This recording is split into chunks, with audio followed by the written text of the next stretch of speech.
اللہ اللہ سبحان اللہ سبحان اللہ سبحان اللہ۔ وہ جوان جو ہی پروان چڑھا ان فوان شباب آیا تو اس کی پیشانی سجدے کے تقدس سے مالا مال ہو گئی، اس کی آنکھوں میں حیا اور شرم کے پہرے آ گئے، اس کے خیالوں میں پاکیزگی آ گئی، اس کی زندگی کے شب و روز نیکی کے ماحول میں بسر ہونے لگے، اس کی راتیں ذکر الہی میں، تلاوت کلام مجید میں اور دن یاد الہی میں روزے سے گزرنے لگے۔ وہ جوان جس کی جوانی اللہ کی عبادت میں گزری، کیونکہ جوانی اگر عبادت میں گزر گئی تو بڑھاپا تو پر نور ہے ہی ہے۔ سب سے مشکل مرحلہ زندگی کا جوانی کا ہے۔ شیطان زیادہ ورغلاتا ہے کسی شخص کو جب وہ جوانی کے مرحلوں سے گزر رہا ہوتا ہے۔ تو جس کی جوانی خیریت کے ساتھ گزر گئی اور اس نے اپنی جوانی کے تقدس کو محفوظ رکھ کے منزل تک پہنچا لیا، اپنی عصمت کے جوہر کی حفاظت کی، اپنی آبرو کو لٹنے نہیں دیا، اپنی آنکھوں کی شرم و حیا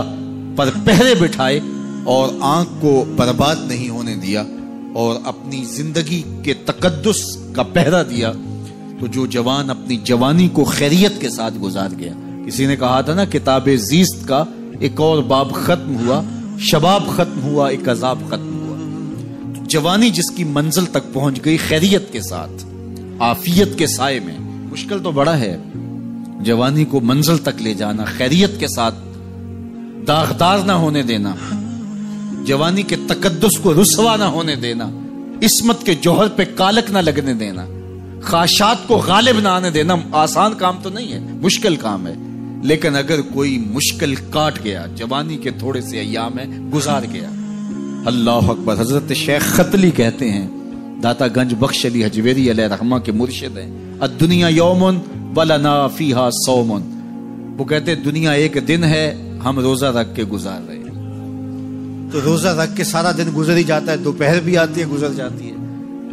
اور عصر کا وقت بھی آتا ہے گزر جاتا ہے، کھانے کا وقت بھی آتا ہے، چائے کا وقت بھی آتا ہے، سب کچھ ہوتا ہے لیکن گزر جاتا ہے، افطار تک بندہ پہنچ جاتا ہے۔ جس نے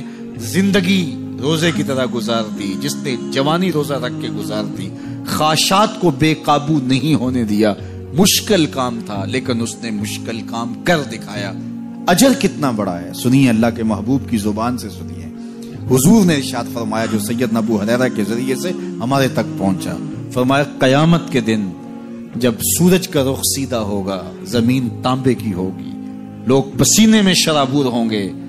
کوئی ٹخنوں تک پسینے میں، کوئی گھٹنوں تک، کوئی کمر تک، کسی کو پسینے کی لگام دی جائے گی، اور وہ پسینہ ایسے نہیں ہوگا جس طرح یہ پسینہ ہے، اتنا گرم ہوگا۔ ابن رجب حنبلی کہتے ہیں اس پسینے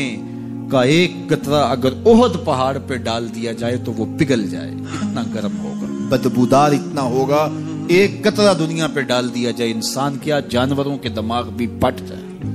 اس پسینے میں لوگ شرابور ہوں گے۔ لیکن جس نے اپنی جوانی کو عافیت سے گزارا ہوگا، کل قیامت کے دن جب کوئی سایہ نہیں ہوگا، اللہ اس جوان پر اپنے عرش کا ٹھنڈا سایہ عطا فرمائے۔ وہ شخص جس کو کسی عورت نے دعوت گناہ دی اور وہ صاحب منصب تھی، صاحب جمال تھی،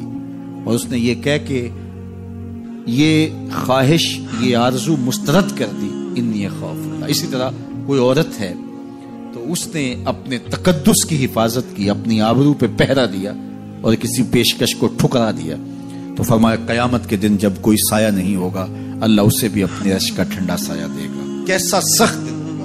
اور وہ کس اعزاز میں ہوگا، کس تکریم میں ہوگا۔ یہ تو 4 دن 10-20 سال ہیں، اور وہ 50,000 سال کا ایک دن۔ پھر اس کو اللہ کا شکر ادا کرنا ہوگا کہ اللہ تو نے کتنا کرم کیا میرے اوپر کہ میری جوانی خیریت اور عافیت سے گزری، اور آج اس کا تو کتنا بہتر صلہ مجھ کو دے۔